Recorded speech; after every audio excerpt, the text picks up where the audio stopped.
Daniel Schwammenthal. I'm the director of the AJC Transatlantic Institute here in Brussels, and I have the pleasure to welcome you to a censored exhibition featuring artwork by the Israeli Cartoon Project, artwork which apparently the European Parliament didn't want you to see, and this is why we had to improvise a little bit and move the exhibition here to this very nice venue.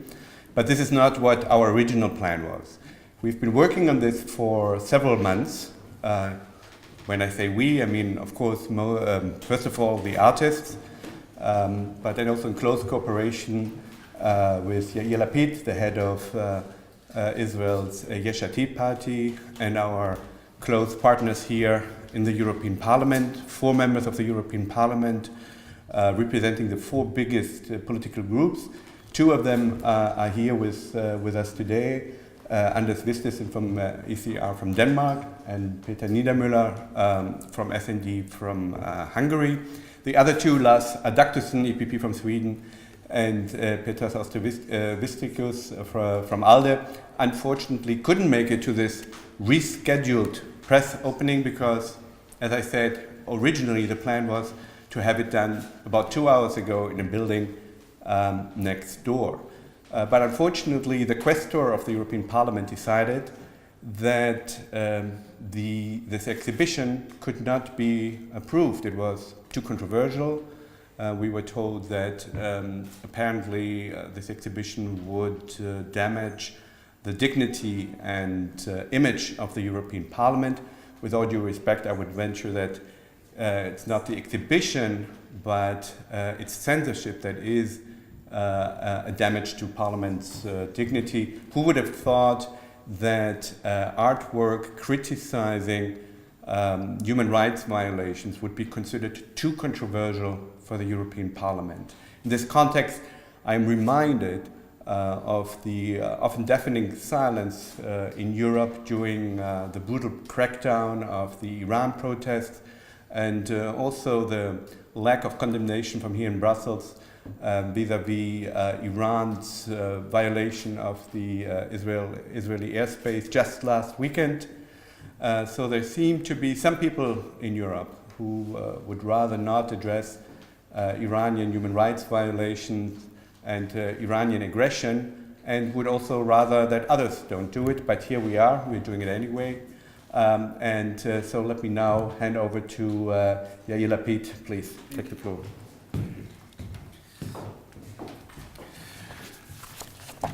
Thank you and good afternoon. We live in a world which refuses to differentiate between truth and lies, which is afraid to differentiate between good and evil, between the just and the unjust. The decision made by the European Parliament to ban these caricatures around us, makes a caricature out of the Parliament, the European Parliament. It isn't tolerance, but a caricature of tolerance. If the European Parliament cannot distinguish between the murderers and the ones who are murdered, between the victims of terror and the terrorists, then what are its values? What does it represent? The enemies of democracy, led by Iran, have learned how to use Western democratic values against us. They have learned to speak the language of human rights while they murder people who are fighting for those rights. They have learned to express hurt and dismay at the slightest criticism, while they imprison and torture anyone who dares criticize them. To talk about democracy, while they use the tools of democracy, the free press, the social media, to spread their ideology of death and destruction. If these caricatures were aimed at the United States or at Israel, no one would have banned them. Why then they were banned? The Iranians cannot tolerate criticism. The supreme leader of Iran, Ali Khamenei, has personally ordered terror attacks all around the globe. He says his aim is the total eradication of the Jewish state. So, does the European Parliament believe that this man, who speaks openly about the murder of millions of people, who still desires a nuclear weapon, is too sensitive, too fragile, to withstand some caricatures in Brussels? The reason this exhibition was banned, that all 28 caricatures displayed here were banned, is that the European Parliament is afraid to pick a side, afraid to take a stand. But in doing so, it is undermining the moral rationale for its own existence. Terrorism, as its name suggests, seeks to sow fear. Its main arena isn't the pavement of Paris, the streets of Brussels, the nightclubs of Paris, or the underground in London. The main arena is consciousness. Its main aim, is to cause us to live in constant fear, to change our behavior, weaken our resolve, and abandon our values. The European Parliament rewarded terror this time. There is only one reason that this exhibition was cancelled: fear. They remember what happened in Charlie Hebdo. They remember the violent demonstration in 2006 after the publication of the cartoons of Muhammad in Denmark. And they're afraid it will happen to them. That fear caused them to cast aside democratic values, which are the foundation of the European Union, of the Western world. In the battle between values and fear, this time values lost. And yet values may have lost the battle, but not the war. That's why we're here. That's why we insisted together on opening this exhibition today.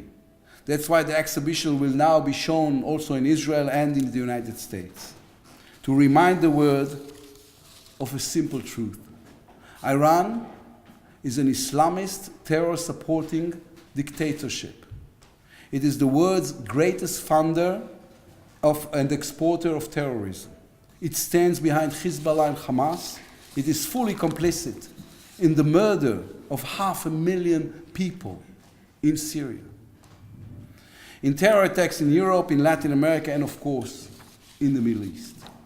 Iran oppresses women, executes LGBT people, and is engaged in torture and inhuman punishment. These aren't narratives. These aren't part of a PR campaign. These are facts which have been proven time and time again. These facts are the basis of this exhibition, which you see here today. If the European Parliament would have remembered its own history, the history of Europe, then they would have known that democracy, human rights, and freedom were never just handed out. They always needed to be fought for. We need to fight for them. There were always those who tried to take these rights away.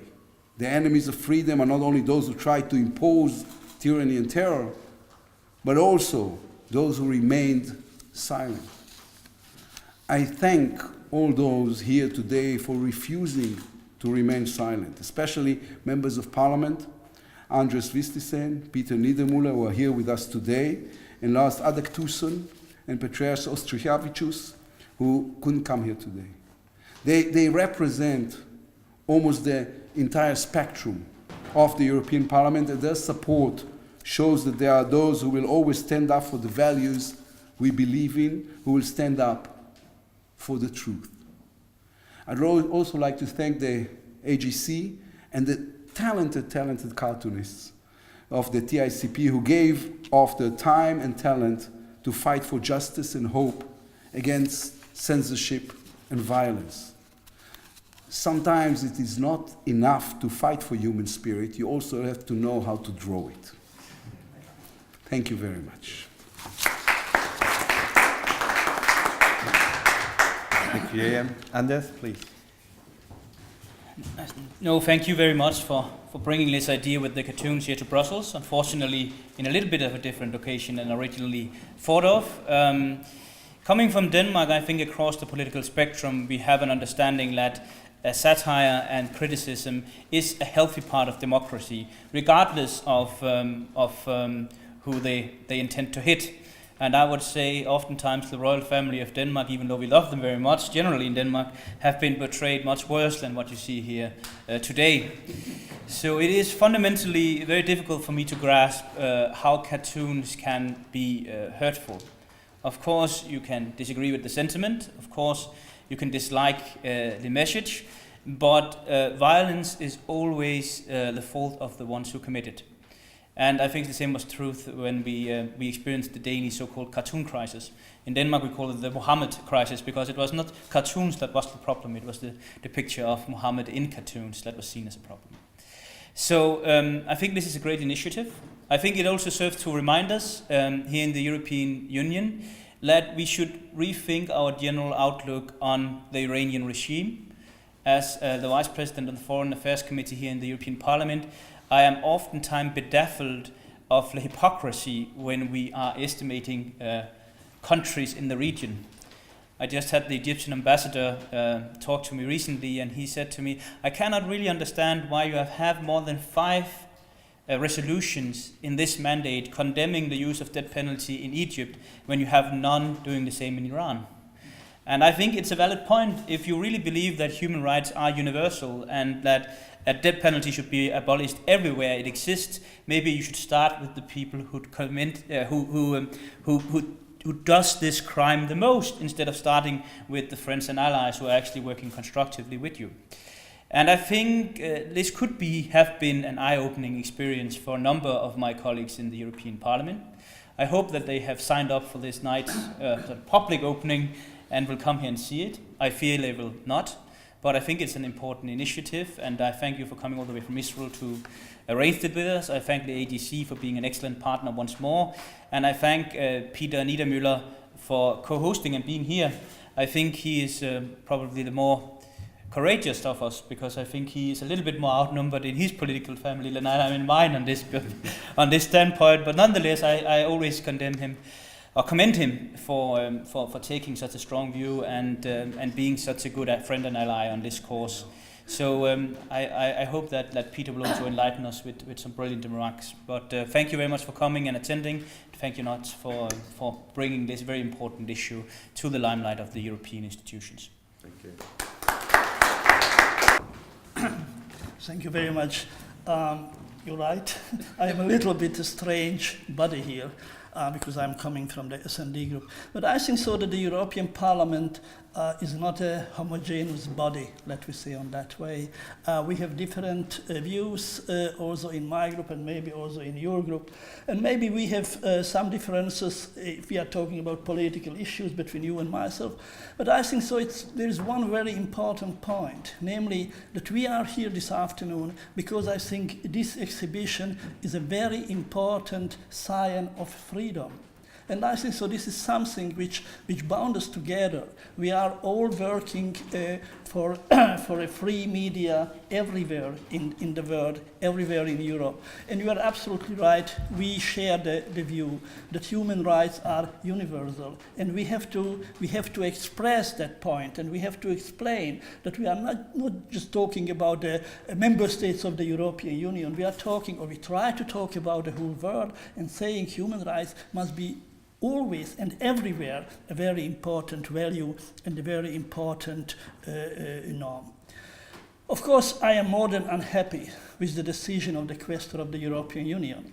But I would like to underline that she or he, I don't remember exactly, she or he is not equivalent with the European Parliament. We have many MEPs who would support very strongly this exhibition because, as I told you, we believe in freedom, and I think so it's the most important point. And of course, I absolutely agree with you, Mr. Lapid. Iran is one of the most dangerous states today in the world. And we think it's very important to show, with the help of different medias and different tools and institutions, this point.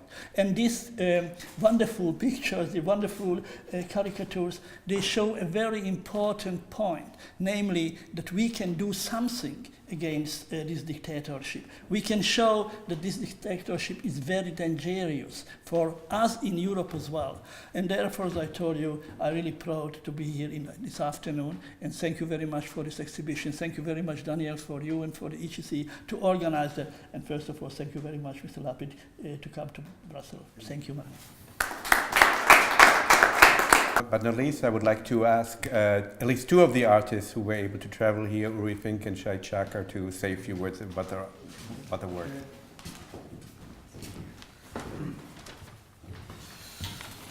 Thank you very much. Okay, so first of all, I'd like to thank the AJC for the wonderful organization and Yair Lapid for supporting us in this case.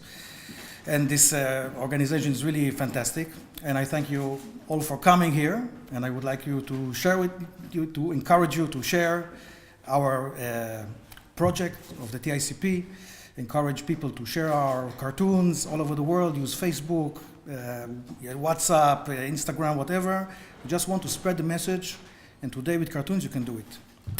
I'm very proud to be a part of the Israeli Cartoon Project, along with my colleague Shai Chakar, and our fearless leaders, Asaf Finkelstein and Yossi Klar, who are the organizers of the whole thing. And this exhibition is truly an example of the whole point of the project, is to promote freedom and showing abuses of human rights, and that cartoons are a great tool for debate and argument and expression. And I think this exhibition is indeed offensive. It's offensive to a regime that is oppressing its own people while promoting violence throughout the region. And I hope this exhibit will be our little contribution to help the Iranian people who love cartoons very much, and unless these cartoons are in power. Unless these cartoons are their leaders.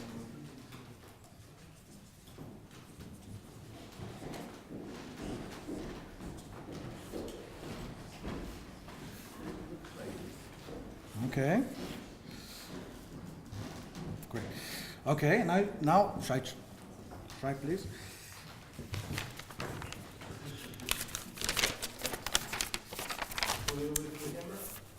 I don't know if you all know, but a week from today, the Jewish people will celebrate Purim.